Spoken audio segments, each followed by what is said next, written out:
Now, in the genre of jazz, there are so many bass players out there, and it's really hard just to choose 5. So before I get into my list, I do just want to tell you I can't cover every great jazz bassist on this list.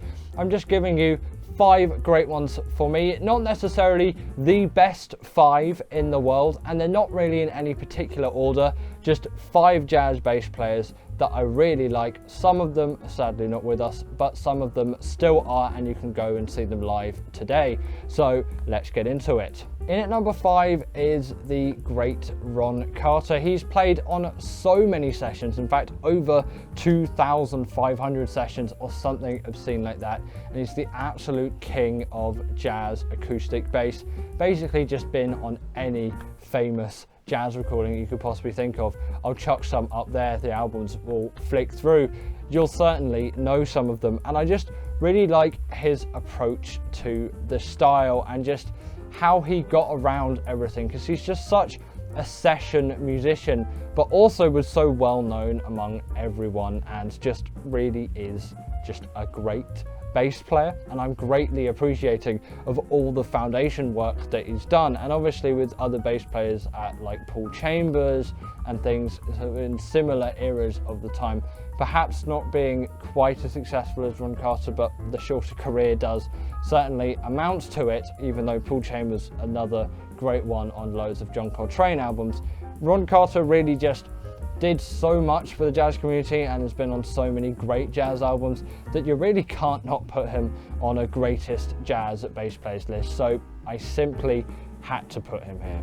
Coming up next then, we have got Christian McBride, and still a very prevalent bass player to this day, playing with the likes of Joshua Redman, Warren Wolf, Peter Martin, and loads of other great jazzers out there. Christian McBride is great on acoustic bass, and his electric playing, perhaps not as prevalent, is great also. Christian McBride is really just an all-rounder, again, a great session musician, but has made some great compositions in his time as well.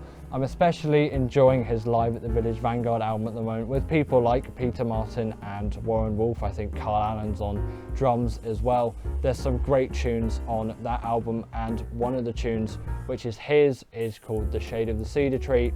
Really is great. You should listen to Kind of Brown as well. Obviously it's a sort of play off of Kind of Blue from Miles Davis, but it is an insanely great album. That's, I think, where Shade of the Cedar Tree originally originates from. It's a great tune. I've got a transcribed version that I've done, so I'll put that link in the description for that tune if you do want to check it out. That will probably be the only sheet music I'm providing for this video, unless I've got some others in there. I might have a few for some other bass players, but it's just, I'll see what I have lying around really.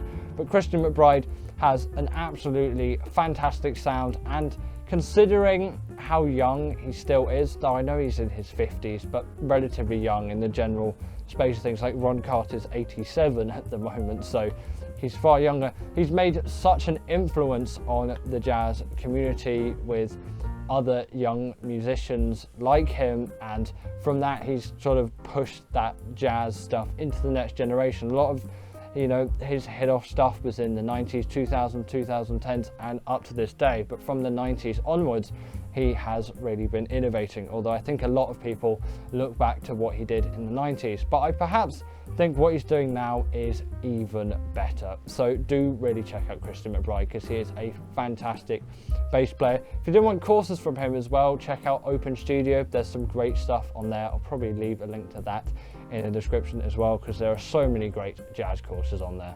Next up, we have got John Patitucci, an absolute king of the 6-string electric, a great double bass player and just a great all-rounder, playing with the likes of Chick Corea. He is just such an absolutely fantastic bass player, and it's undoubtedly the king of jazz fusion. Like, his bass lines, bass playing, bass solos on jazz fusion tunes like Chick Corea's Got a Match, or Spain on the electric band versions of Spain. I know he didn't play on the original version of Return to Forever because Stanley Clarke is playing on that album, but John Patitucci really is just so great at what he does, and is sort of an evolution perhaps of someone else who is on this list a little bit later on. But he's just so known for his fusion sound and his 6-string work that he really does have to be mentioned, as there's sort of no one else that really does what he does. And I know there are other examples out there, but to the extent that John Patitucci's done all of his stuff, and also, you know, just to the fame that he's received for all of it, especially considering just how young he was when he started and how he's grown through it. He's just an absolutely amazing musician still to this day, and just is fantastic. So please listen to some John Patitucci stuff, as well as there's loads of great stuff, especially all the Chick Corea electric band stuff. There's some really fantastic stuff from him in there. Next up then, we've got Niels-Henning Ørsted Pedersen. Bit of a mouthful of a name, but just a fantastic acoustic player. We did really lose him too early on, but there's loads of great stuff coming from him. I especially like his duo album with Joe Pass, and especially like Donna Lee, I think's on that album. There's an absolutely amazing version of that. Olio's great on that album as well. It's a really amazing guitar acoustic bass album with just some amazing bass playing. He could get around the acoustic bass just so amazingly and so greatly. It's absolutely insane just watching him play the acoustics, because he just has such dexterity with the instrument, which is just at such a high skill level. So check out Niels-Henning Ørsted Pedersen, because he's got loads of great stuff, but I would definitely recommend that album that he's got with Joe Pass. Absolutely fantastic, 100% would recommend. And you could probably tell by this fretless I've got here who's going to be in at number 1, and it is of course Jaco Pastorius. And now I'm heavily influenced by Jaco because I just really liked his playing, especially in things like Weather Report, but the Jaco Pastorius original album, his first album release just by himself. I know he did one with John Patitucci, not John Patitucci. I know he did an album with Pat Metheny before, but that's besides the point. His fretless playing was just absolutely insane, and he was just so good at what he did and all that fusion stuff.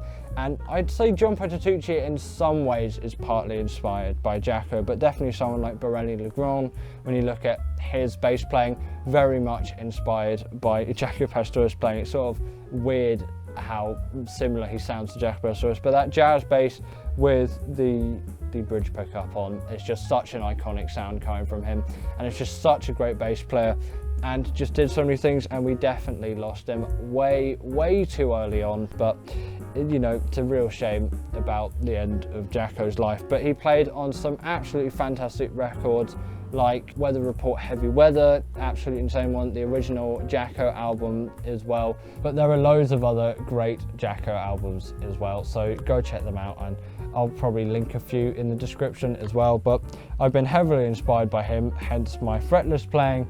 But you know, his version of The Chicken as well, although originally a Pee Wee Ellis tune, really kicked off for him as well, and that is a great one to check out. I've actually done a video on how to play that tune, so I'll link it up as well if you want to go and learn a Jaco Pastorius tune for yourself. But that's all I've got for today's video, and I hope that you've enjoyed, as I definitely have enjoyed making this one. I'll see you all in the next video, and I hope that you've enjoyed. Bye.